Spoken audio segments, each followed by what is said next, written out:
नमस्कार, आप देख रहे हैं पद्मेट 24/7 कृष्णा संडे के साथ। चलिए सबसे पहले नजर डालते हैं आज की हेडलाइंस पर।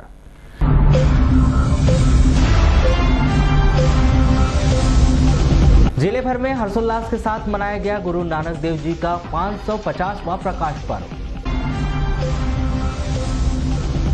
शहर के वार्ड नंबर 10 में नवविवाहिता ने लगाई फांसी। पति की शिकायत पर पुलिस ने शुरू की जांच।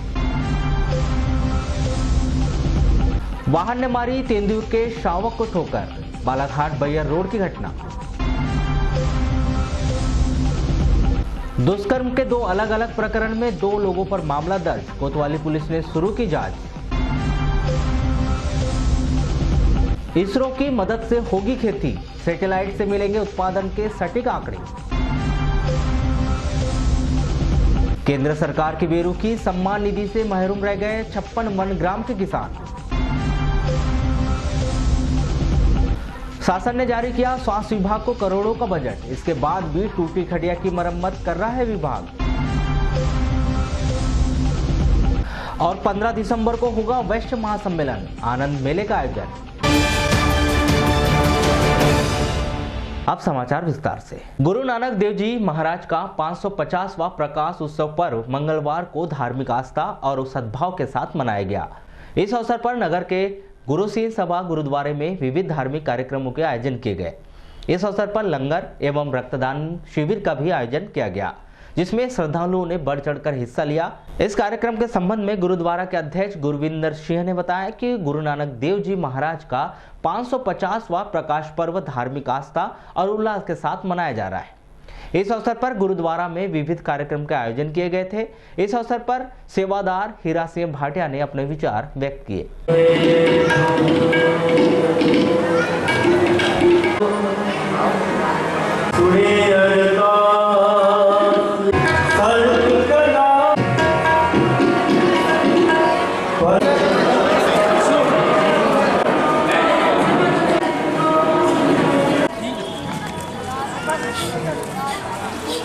आज धन धन श्री गुरु नानक देव जी सिखों के पहले गुरु, जिनका आज 550वां प्रकाश पर्व समूह दुनिया में विश्व जगत में जगत गुरु बाबा के नाम से मनाया जा रहा है। साथ संगत जी इसके उपलक्ष्य में 6 दिन पहले प्रभात फेरी निकली थी। 8 तारीख को नगर कीर्तन, विशाल नगर कीर्तन जो बालाघाट में निकला, सभी सर्वधर्म के लोगों ने बहुत सहयोग किया, प्रसाद की सेवा की। आज साथ संगत जी बालाघाट में 12 तारीख को लंगर की सेवा गुरुद्वारा सिंह सभा में हो रही है और इसी को मुख्य रखते हुए ब्लड डोनेशन कैंप भी बालाघाट में लगाया गया है। हम बहुत आभारी है सर्वधर्म के, जो करीब 7 हफ्तों से लंगर हमारे गुरुओं ने और श्री गुरु नानक जी ने गुरबाणी को सबसे ज़्यादा महत्व दिया है और कहा है कि नानक नीवा जो चले लगे न तत्कीवा, और कहा है कि घर सुख बसिया बाहर सुख पाया, कहूँ नानक गुरु मंत्र दृढ़ाया। वाहिगुरु जी का खालसा, वाहिगुरु जी की फतेह। फसलों के उत्पादन का सटीक आकलन करने के लिए सैटेलाइट का सहारा लिया जाएगा। इसे स्मार्ट सैंपल नाम दिया गया है। इस प्रोजेक्ट में इसरो की मदद ली जाएगी। पायलट प्रोजेक्ट के तहत बालाघाट के साथ प्रदेश के अन्य 4 जिले होशंगाबाद, रीवा, जबलपुर, रायसेन को शामिल किया गया है। चलिए आपको इस खबर की पूरी जानकारी विस्तार में देते हैं। दरअसल बालाघाट और अन्य जिलों को शामिल किए जाने और पायलट प्रोजेक्ट बनाए जाने के पीछे बड़ी वजह धान की फसल है। सैटेलाइट के माध्यम से इन सभी जिलों की तहसीलों में लगभग 427 पॉइंट तय किए जाएंगे। यह पॉइंट कृषि भूमि के खसरे है। कृषि विभाग का अमला इन पॉइंटों पर जाकर निर्धारित एरिया पर फसल कटाई, उसकी तौल और महत्वपूर्ण तैयारियों को मोबाइल ऐप के जरिए अपडेट करेगा। दरअसल इस ऐप की जरूरत और इस सैटेलाइट की जरूरत इसलिए पड़ी क्योंकि अभी तक स्थानीय स्तर पर अधिकारी तय कर लेते थे कि खेती में उत्पादन का आकलन क्या रहा। इन्हीं आंकड़ों के आधार पर सरकार रिपोर्ट तैयार करती है, जबकि आंकड़े सटीक नहीं होते थे। आंकड़ों को सरकार ज्यादा सटीक बनाना चाहती है, इसलिए सैटेलाइट से पॉइंट तय कर संबंधित जिलों को भेजे जाएंगे। सैटेलाइट से खसरों की जानकारी मिलेगी। फसल की कटाई, तौल, उत्पादन सहित अन्य तस्वीरें सैटेलाइट पर अपडेट होते जाएंगी। उत्पादन कम हो रहा है, फसल व्याधि से खराब हो रही है या फिर उत्पादन अच्छा हो रहा है, यह सब कुछ सैटेलाइट बता देगा। बड़गांव कृषि केंद्र के मुख्य समन्वयक डॉक्टर RN राउत बताते हैं कि सैटेलाइट की मदद से खेती निश्चित ही जिले के किसानों के लिए एक नया आयाम होगा। खेती में यह नवाचार जिले के किसान और कृषि विभाग दोनों के लिए फायदेमंद साबित होगा। इससे उत्पादन का सटीक आकलन हो सकेगा। बालाघाट से भरवेली हीरापुर के मध्य कटंगटोला मुख्य सड़क पर अज्ञात वाहन के द्वारा तेंदुए के शव को ठोकर मार दी गई, जिससे उसकी घटनास्थल पर ही मौत हो गई। बालाघाट वन परिक्षेत्र अधिकारी पायल रजावत ने बताया कि मंगलवार की सुबह करीब 4 से 5 के बीच तेंदुआ और उसका लगभग 6 महीने का शावक बालाघाट बैयर रोड पार कर रहे थे। इसी दौरान अज्ञात वाहन के द्वारा तेंदुए के शावक को ठोकर मार दी गई, जिससे उसकी घटनास्थल पर ही मौत हो गई थी। वन विभाग को जानकारी मिलने पर शावक के शव का शहर स्थित चांदमारी में पोस्टमार्टम कर अंतिम संस्कार करवाया गया।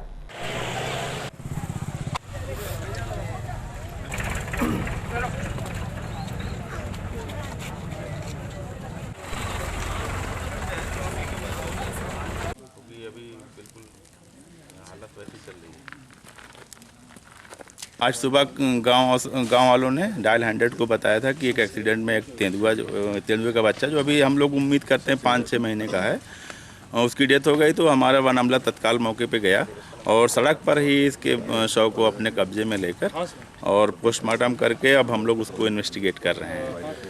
और प्रथम दृष्टया ये एक्सीडेंट का केस लग रहा है। नाइट में हुआ होगा ऐसा कुछ, या ट्रक के पेट में आने से, या ऐसा कुछ? भोर का समय लग रहा है कि 3 से 5 बजे के बीच की घटना, ऐसा हम लोग उम्मीद कर रहे हैं कि उस वक्त ऐसा घटना आशंका है उस वक्त हुई होगी। शिकारियों को भी जाल काफी कुछ दिखाया था, हो सकता क्या ऐसा अनुमान नहीं हो सकता क्या आशंका की मार के डाल दिया? हम लोग सभी एंगल से जांच कर रहे हैं। हमारा हर केस हम लोग पूरी SOP के हिसाब से करते हैं जांच। उसमें हमारा वन अमला पूरा इसकी तहकीकात करेगा और अभी तक इसमें शिकारियों का एंगल हम लोगों को नहीं मिला है, फिर भी हम लोग उसकी जांच करेंगे।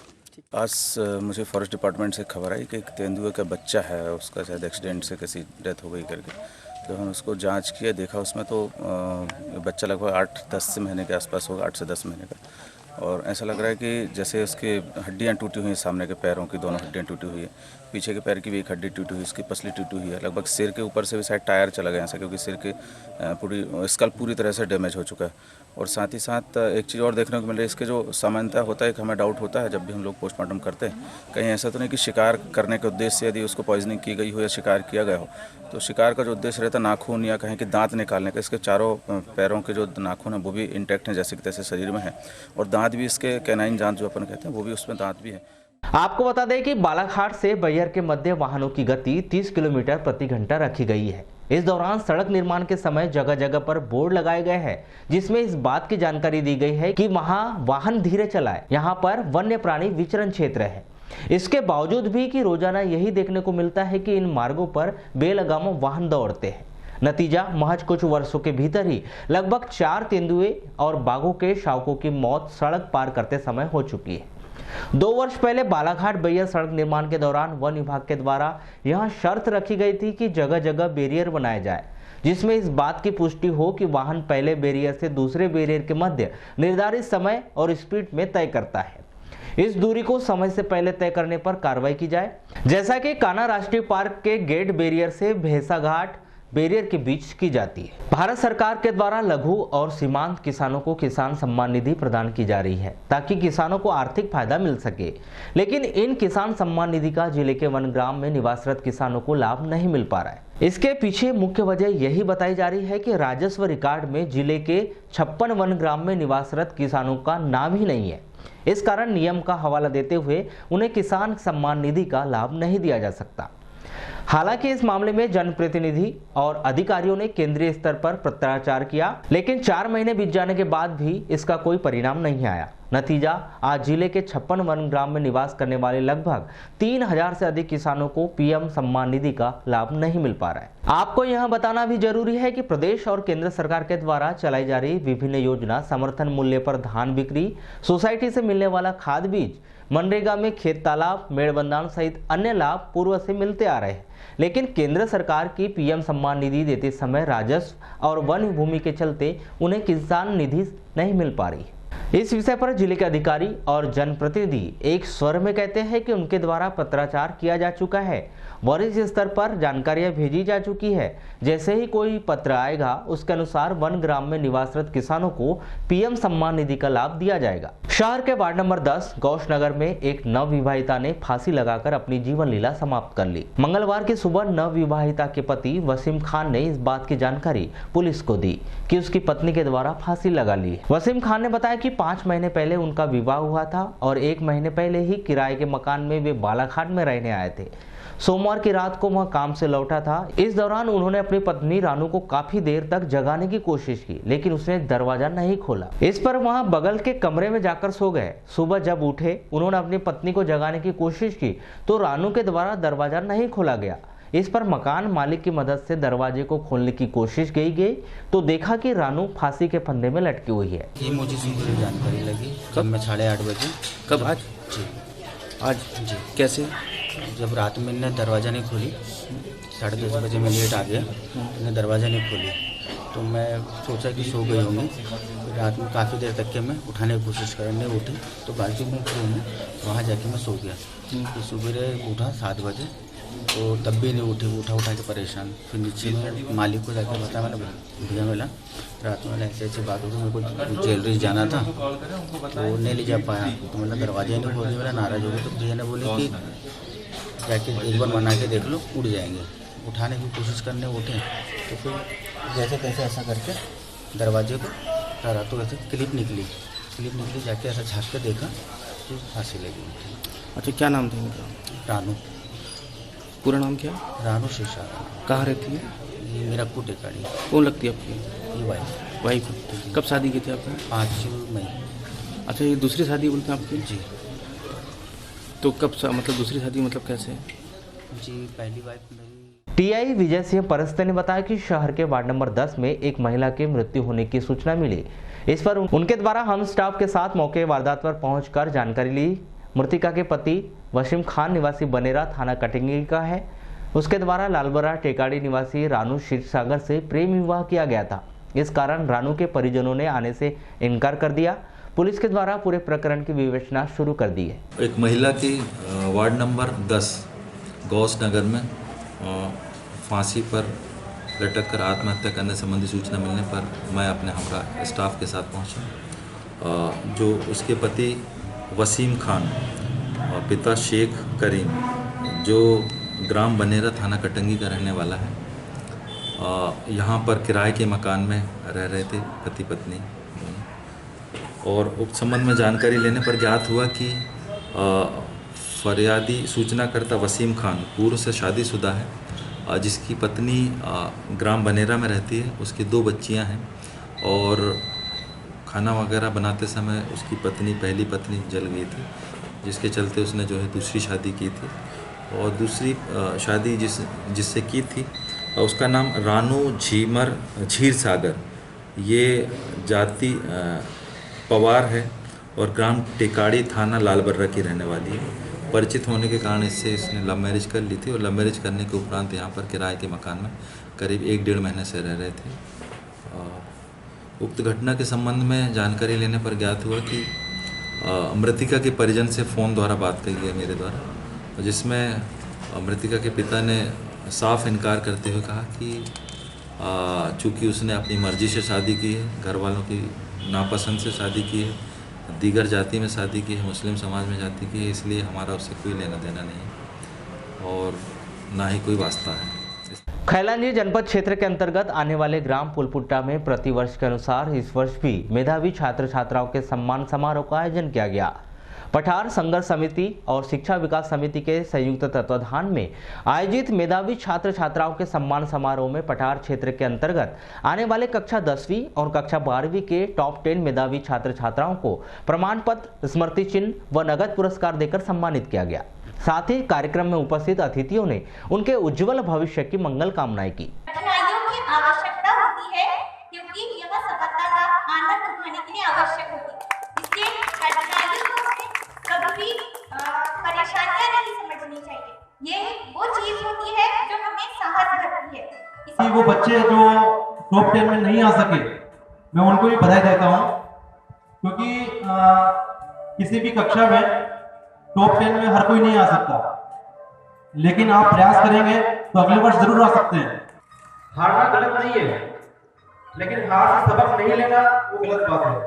तो इसलिए अगर आप हार रहे हैं तो हार से भी सीखने का कोशिश करें। मंगलवार को कोतवाली थाने में एक अजीबोगरीब प्रकरण सामने आया, जब एक महिला के द्वारा एक व्यक्ति की शिकायत की गई कि उसके साथ उसने दुष्कर्म किया है और स्वयं को अधिवक्ता बताता है। इस पूरे प्रकरण में टीआई विजय सिंह परिस्थिति ने जानकारी दी कि महिला का अपने पति से तलाक के लिए केस चल रहा है। इस दौरान कोर्ट परिसर में आरोपी से महिला की मुलाकात हुई, उससे उनकी नजदीकियां बढ़ गई। महिला की शिकायत पर आरोपी के खिलाफ मामला दर्ज कर गिरफ्तार कर लिया गया। मामले का विवरण इस प्रकार से है कि फरियादिया पूर्व से विवाहिता है और उसके पति के विरुद्ध जो है तलाक का प्रकरण न्यायालय में चल रहा है। उक्त प्रकरण के चलते फरियादिया बार बार कोर्ट में जाती रही है और उस दौरान जो है सागर मिश्रा नाम के व्यक्ति से उसकी मुलाकात हुई और जिसने स्वयं को एडवोकेट होना बताया और उसके केस में मदद करने के संबंध में बातचीत किया। और इसी दौरान बातचीत के दौरान उसने अपना मोबाइल नंबर दिया और मोबाइल नंबर उसका लिया और बातचीत करनी शुरू की। और बातचीत जो है इनकी बढ़ते बढ़ते जो है आपस में एक सघन मित्र की तरह हो गई। और इसी दौरान जो है उसने अनावेदक सागर मिश्रा ने उसको फरियादिया के साथ जो है गलत काम किया और उसके द्वारा बीच में उसका स्क्रिप्ट लिया, वीडियो बनाया, ऑडियो बनाया, जो भी किया। और इस ऑडियो और वीडियो के माध्यम से उसने उससे पैसे वसूलने शुरू किए, जो फरियादिया ने अभी तक कुल 3 लाख रुपए करीब उसको देना बताया कई किस्तों में। और नहीं देने पर उसको जान से मारने की धमकी, बदनाम करने की धमकी दी गई। दिनांक 9/11/19 को फरियादिया ने अपने आवेदन में लिखा है कि राजेश पाठक, सागर मिश्रा और सागर की माँ, ये तीनों उसके घर पर आए निर्मल नगर में और यह बोले कि तू हमारे लड़के को फर्जी वकील है बताकर दूसरों के यहाँ बता रही है और यह सब बताना छोड़ दे, नहीं तो तुझे जान से ख़त्म कर देंगे। जातिगत अपमान किया, गाली गलौज की।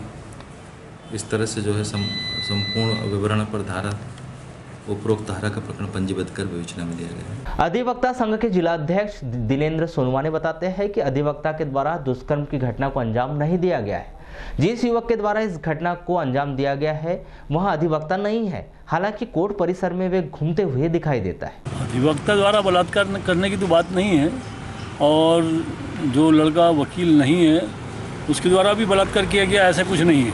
हाँ, लेकिन एक जानकारी जरूर मिली है कि कोई लड़का है जो अपने आप को वकील बता रहा है और वो वकील है नहीं और ना ही उसकी उतना एजुकेशन है, वकालत की डिग्री नहीं है उसके पास में, मात्र 10वीं पढ़ा हुआ है। ऐसा सुनने में आज ही आया हमको।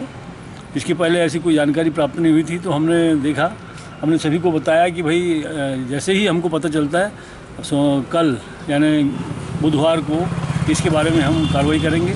सबको जो ऐसे संदिग्ध लोग हैं उनको सूचना देंगे। सूचना दे करके अपनी डिग्री और सनद यदि हो तो वो ला करके हमारे पास पेश करें और नहीं करते हैं तो उनके खिलाफ कार्रवाई करेंगे। पुलिस ने 2 व्यक्तियों को बैठा के रखी इसी मामले में, एक वकील है और एक उसका भांजा है जो अपने आप को एडवोकेट बताता था। क्या कहना है इस संबंध में? वकील को तो वो उसी का वो लड़का जो है उसका मामा है, वो उसके कारण उसको रखा है, लेकिन 376 के मामले में नहीं है वो। किसी महिला ने जो वो है आदिवासी जाति की है उसने वो किया है, रिपोर्ट किया, उस कारण से रखा है। 376 में वकील को नहीं वो किया गया है। अब वो वकील का नाम तो नहीं मालूम, लेकिन लड़के का मामा है एक। शासन के द्वारा जिला अस्पताल में करोड़ों का बजट हर साल प्रदान किया जाता है ताकि जिला अस्पताल की तमाम व्यवस्थाएं सुचारू रूप से चले, लेकिन वर्तमान में जिला अस्पताल में आने वाले रोगियों के लिए बेहतर ढंग से बेड भी उपलब्ध नहीं हो पा रहे हैं। वहीं जिला अस्पताल प्रबंधन के द्वारा खराब हो चुके बेड को डेंटिंग पेंटिंग करके उन्हें पुनः उपयोग के लिए दुरुस्त किए जा रहे हैं। इस संदर्भ में स्टोर कीपर ऋचा हरिनखेड़े ने बताया कि बजट न होने के कारण नए बेड नहीं लगाए जा सकते। नए बेड के लिए भोपाल स्तर पर पत्र लिखा गया है।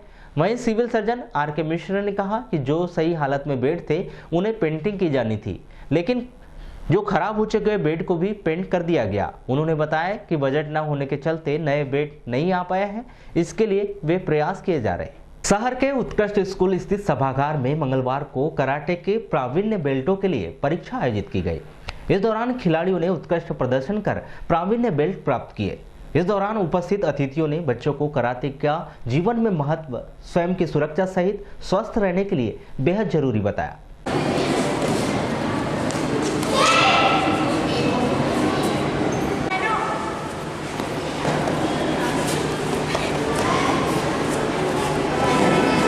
की तरफ आकर्षित हो जाता है। क्या हो रहा है?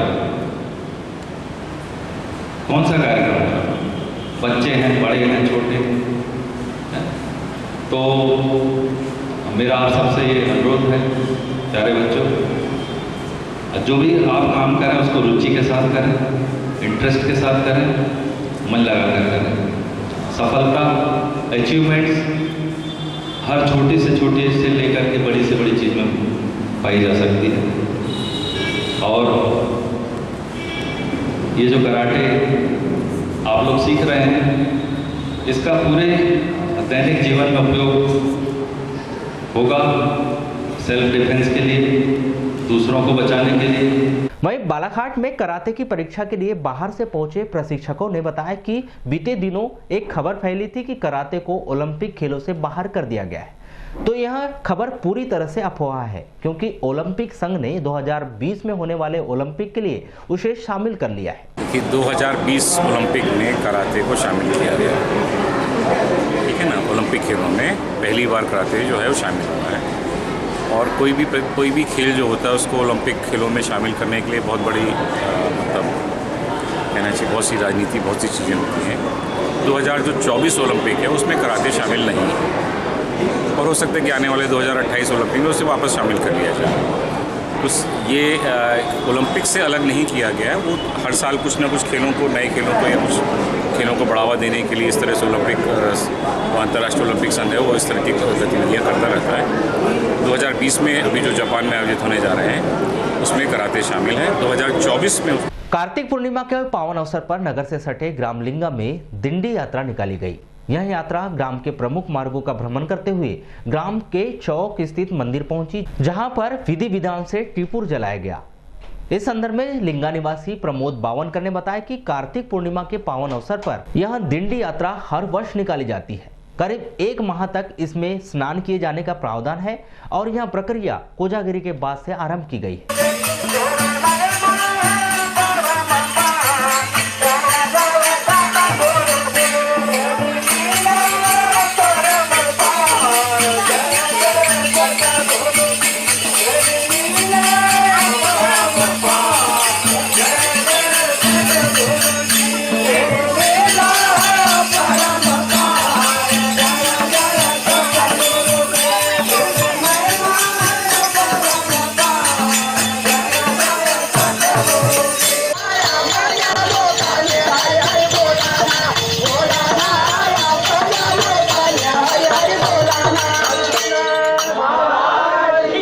लालबर्रा नगर मुख्यालय के सिंधी मोहल्ला स्थित नवनिर्मित गुरु संगत दरबार में प्रतिवर्ष के अनुसार इस वर्ष भी 12 नवंबर को गुरु नानक देव जी का 550वां जन्मदिन धूमधाम से मनाया गया। गुरु नानक देव जी के जन्मोत्सव के अवसर पर प्रातः 5 बजे गुरुद्वारे से प्रभात फेरी निकाली गई। इस अवसर पर गुरुदेव सिंह ज्ञानी के हस्ते पूज्य सिद्धि पंचायत के सभी परिवारों को स्मृति चिन्ह एवं चांदी का सिक्का गुरु संगत दरबार की ओर से प्रदान किया गया, जिसके पश्चात पूज्य सिद्धि पंचायत के द्वारा श्री गुरुदेव सिंह ज्ञानी एवं साथी जत्थेदारों का शाल एवं स्मृति चिन्ह देकर सम्मान किया गया।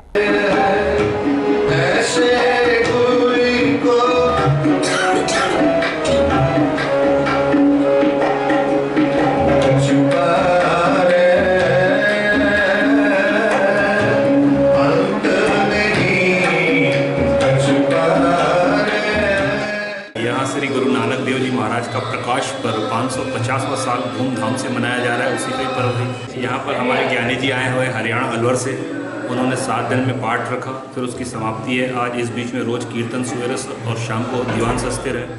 वाराणसी नगर में लालबरा मार्ग पर स्थित गुरु नानक भवन में सिंधी पंचायत के द्वारा 12 नवंबर को गुरु नानक देव की जयंती धूमधाम से मनाई गई। इस अवसर पर स्थानीय गुरुद्वारे में प्रकाश उत्सव पर गुरु नानक जयंती पर भजन कीर्तन का पाठ किया गया, जिसके पश्चात पूजा आरती कर केक काटा गया। तत्पश्चात लंगर का आयोजन किया गया, जिसमें सिंधी पंचायत के साथ ही अन्य समाज के लोगों ने अपनी उपस्थिति दर्ज करवाकर महाप्रसादी ग्रहण किया। इस अवसर पर मध्य प्रदेश शासन के कैबिनेट मंत्री प्रदीप जायसवाल, पूर्व विधायक डॉक्टर योगेंद्र निर्मल, नगर पालिका अध्यक्ष विवेक पटेल, अपने समर्थकों एवं समाज के स्वजातीय बंधु मौजूद रहे।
सुबह पूरे बात करेंगे कार्यक्रम निकल हाँ मतलब उसके बाद भजन कीर्तन है, उसके बाद अभी भजन कीर्तन के बाद भंडारे कार्यक्रम है, इसके बाद रात्रि को फिर भजन कीर्तन कार्यक्रम और फिर भंडारा कार्यक्रम है। गुरु नानक देव जी हमको ये कह के पूरे देश में एकता का संदेश दिए हैं और आपस में भाईचारा बना है, यही उनके संदेश है। लालबरा नगर मुख्यालय के हाई स्कूल मैदान में डीसीए लालबरा के तत्वाधान में 10 नवंबर से जारी Ashwatthama cup tennis ball cricket प्रतियोगिता के तीसरे दिन 12 नवंबर को 2 मैच संपन्न करवाए गए, जिसमें बालाघाट व जामटोला की टीम ने उत्कृष्ट खेल का प्रदर्शन करते हुए जीत दर्ज कर अगले चक्र में प्रवेश किया। प्रतियोगिता के तीसरे दिन का पहला मैच बालाघाट व लामता के मध्य खेला गया, जिसमें लामता ने टॉस जीतकर पहले बल्लेबाजी करने का निर्णय लेते हुए निर्धारित 10 ओवर में 7 विकेट खोकर 59 रन बनाए, जिसके जवाब में बालाघाट की टीम ने 7 ओवर 3 गेंद में 5 विकेट खोकर लक्ष्य को हासिल कर लिया। प्रतियोगिता का दूसरा मैच जामटोला व बालाघाट के मध्य खेला गया, जिसमें बालाघाट की टीम ने टॉस जीतकर जामटोला को पहले बल्लेबाजी करने के लिए आमंत्रित किया, जिसमें जामटोला की टीम ने 6 विकेट खोकर 83 रनों का स्कोर खड़ा किया। वहीं लक्ष्य का पीछा करने उतरी बालाघाट की टीम के खिलाड़ी ऑल आउट हो गए एवं 35 रनों से उन्हें हार का सामना करना पड़ा। वाराणसी मुख्यालय से लगभग 7 किलोमीटर दूर ग्राम पंचायत कायदी में स्थित धम्म शिखर साधम्म प्रचार केंद्र में 12 नवंबर को विश्व शांति महोत्सव कार्यक्रम का आयोजन किया गया। विश्व शांति महोत्सव कार्यक्रम में नागपुर से पधारे पूज्य भदंत के द्वारा उपस्थित बौद्ध उपासक उपासिकाओं को धम्म देशना की शिक्षा दी गई। इस अवसर पर भोजन दान भी किया गया।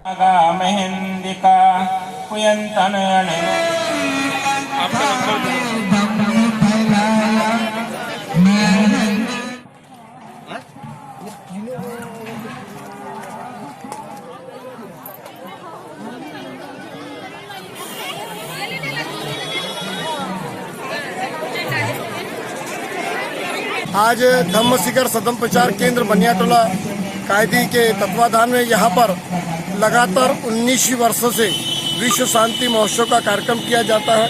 यहाँ पर देश विदेश से भिक्षु लोग आते हैं, भगवान बुद्ध की जो धम्म देशना है वो बताते हैं। बाबा परम पूज्य डॉक्टर बोधिसत्व बाबा साहब अम्बेडकर की जो विचार है वो बताते हैं कि मानव का जो कल्याण है वो कैसे है, मानव के दुखों का निवारण कैसे है होगा, उसके संबंध में यहाँ बताया जाता है। और यहाँ पर जिले भर का ये एक ऐसा स्थल है जहाँ पर पहाड़ी पर भगवान बुद्ध की मूर्ति स्थापित है, इसलिए समूचे बालाघाट जिले के लोग यहाँ पर आज के दिन आते हैं। हट्टा थाना के अंतर्गत पीपरझरी गांव में बीती रात गांव के युवक सुरेंद्र बिसेन की संदिग्ध परिस्थिति में मौत हो गई। जानकारी के अनुसार गांव के खेल मैदान स्थित पानी टंकी के नीचे सुरेंद्र का संदिग्ध परिस्थितियों में शव मिला। 12 नवंबर की सुबह गांव के युवक खेलने के लिए मैदान में गए तो उन्होंने देखा कि पानी टंकी के नीचे एक व्यक्ति संदिग्ध परिस्थिति में सुरेंद्र बिसेन का शव पड़ा हुआ है। इसकी जानकारी स्थानीय जनों के द्वारा हट्टा थाने में दी गई, जिस पर पुलिस के द्वारा मौका वारदात पर पहुंचकर मृतक के शव को बालाघाट चिकित्सालय में पोस्टमार्टम करवाया गया।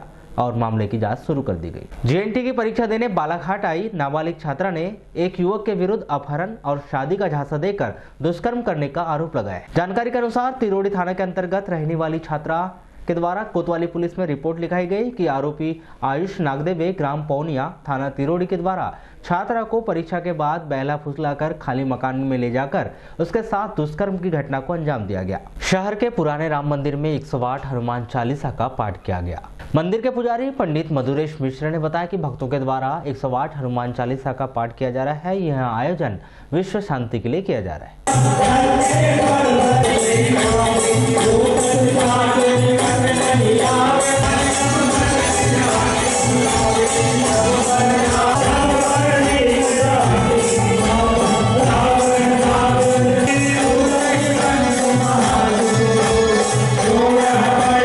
भगवान श्री राम जी की परम जीत पर प्रसन्नता के साथ ये पुराना श्री राम मंदिर बड़े विशाल रूप से आज 108 हनुमान चालीसा का पाठ प्रातः है, वही दोपहर में लगभग 2 बजे प्रारंभ हुआ जो रात्रिकालीन लगभग 11:30 बजे तक चलेगा। ये विश्व शांति के लिए है, भगवान श्री राम के मंदिर का निर्माण हो। वैश्य महासम्मेलन बालाघाट इकाई के द्वारा मंगलवार को शहर के अग्रसेन भवन में एक आवश्यक बैठक आयोजित की गई, जिसमें आगामी दिनों में होने वाले कार्यक्रमों की रूपरेखा तैयार की गई। वैश्य समाज के सदस्य सत्यनारायण अग्रवाल ने बैठक के विषय में जानकारी देते हुए बताया कि 15 दिसंबर को वैश्य महासम्मेलन बालाघाट इकाई के द्वारा सम्मेलन व आनंद मेले का आयोजन किया जा रहा है। 21 और 22 दिसंबर को बालाघाट सिवनी छिंदवाड़ा का परिचय सम्मेलन श्रेणी में आयोजित किया जाएगा। आज वैश्य महासम्मेलन बालाघाट जिला इकाई की बैठक रखी गई है और साथ में ही दीपावली मिलन का कार्यक्रम भी रखा गया है। इस बैठक में आज निर्णय किया गया है कि हम वैश्य महासम्मेलन के द्वारा एक 15 दिसंबर को आनंद मेले का आयोजन रखने जा रहे हैं। उसके लिए बैठक रखी गई है। एक वृहद रूप में 15 दिसंबर को बालाघाट नगर में वैश्य महासम्मेलन का आनंद मेला रखा जा रहा है। दूसरा 21 और 22 दिसंबर को बालाघाट, सिवनी और छिंदवाड़ा तीनों जिलों का मिलाकर एक सिवनी में परिचय सम्मेलन रखा जा रहा है। उसके लेकर भी जानकारी रखी जा रही है। वारासोनी तहसील के अंतर्गत रामपाली थाने के अंतर्गत ग्राम पंचायत गर्रा के बामन टोला मार्ग पर बीती रात अज्ञात बाइक की टक्कर से अंशलाल पटले उम्र 62 वर्ष की मौत हो गई। यह घटना तब घटित हुई जब अंशलाल देर रात्रि में ड्रामा देखकर अपने घर जा रहा था। प्राप्त जानकारी के अनुसार ग्राम पंचायत गर्रा के बामन टोली में 11 नवंबर को ग्रामीणों के द्वारा ड्रामा कार्यक्रम का आयोजन किया गया था। रात में करीब 3 बजे गर्रा के ग्रामीण ड्रामा देखकर बामन टोली वापस आ रहे थे तो उन्होंने देखा कि रोड पर कोई व्यक्ति गिरा हुआ है। जिसके पास जाकर देखा तो वह गांव का अंशलाल पटले था, जिसकी साइकिल भी बुरी तरह से क्षतिग्रस्त हो गई थी। घटनास्थल पर बाइक के प्लास्टिक के टुकड़े पड़े हुए थे, जिससे अंदाजा लगाया कि किसी अज्ञात बाइक चालक ने अंशलाल को टक्कर मारा है, जिसकी सूचना ग्रामीणों ने रामपाली पुलिस को दी। रात में अज्ञात मोटरसाइकिल वाले द्वारा करीबन 2 से 3 बजे इनको वो ठोक के चले गया। ये कौन है और कितने वर्ष के? ये करीबन 2 से 3 बजे के बीच का हादसा है। इनका नाम क्या है? ओशनलाल पटले। कैसे पता चला आपको कि ये यहाँ गिरे पड़े हैं करके? गांव में पता चलता ही है, मेन रोड के किनारे की बात थी। घर में बताने आए करीबन 2:30 पौने 3 बजे कि इनकी डेड बॉडी रोड के किनारे पड़ी है। तब सभी गांव वाले मिलकर वहां जिस पार्ट पे देखने पहुंचे, परिवार के लोग भी आए। वारासोनी नगर में स्थित दिगंबर जैन मंदिर में दिगंबर जैन पंचायत के तत्वाधान में जारी अष्टनिका महापर्व का समापन 12 नवंबर को किया गया, जिसमें दिगंबर जैन मंदिर के पंचायती वेदी में भक्तों के द्वारा सिद्धों की महाचरणा की गई। आपको बताएं कि जैन समाज में अष्टनिका का बहुत महत्व है। अष्टनिका पर्व जो कि साल में 3 बार आता है, जिसका प्रारंभ 4 नवंबर से 8 दिवसीय अष्टनिका पर्व का प्रारंभ किया गया।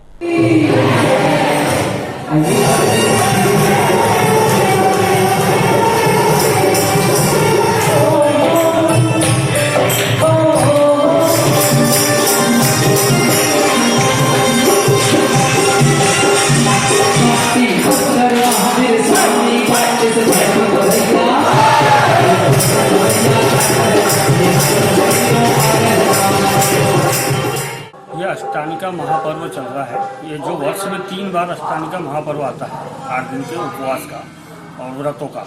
तो इसमें सिद्ध चक्र महामंडल विधान का आयोजन किया जाता है। सिद्धों की आराधना हेतु यह विधान आयोजित किया गया है दिगंबरजन पंचायत समिति द्वारा। चलते चलते एक नजर आज के हेडलाइंस पर एक बार फिर।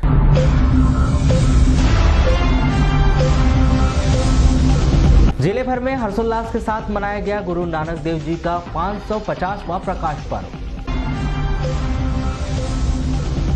शहर के वार्ड नंबर 10 में नवविवाहिता ने लगाई फांसी। पति की शिकायत पर पुलिस ने शुरू की जांच। वाहन ने मारी तेंदुए के शावक को ठोकर। बालाघाट बैयर रोड की घटना। दुष्कर्म के 2 अलग अलग प्रकरण में 2 लोगों पर मामला दर्ज। कोतवाली पुलिस ने शुरू की जांच। इसरो की मदद से होगी खेती। सैटेलाइट से मिलेंगे उत्पादन के सटीक आंकड़े। केंद्र सरकार की बेरुखी, सम्मान निधि से महरूम रह गए 56 मनग्राम के किसान। शासन ने जारी किया स्वास्थ्य विभाग को करोड़ों का बजट। इसके बाद भी टूटी खटिया की मरम्मत कर रहा है विभाग। और 15 दिसंबर को होगा वैश्य महासम्मेलन, आनंद मेले का आयोजन। तो पद्मेश 24/7 में बस इतना ही। बने रहिए हमारे साथ, तब तक के लिए दीजिए इजाजत। नमस्कार।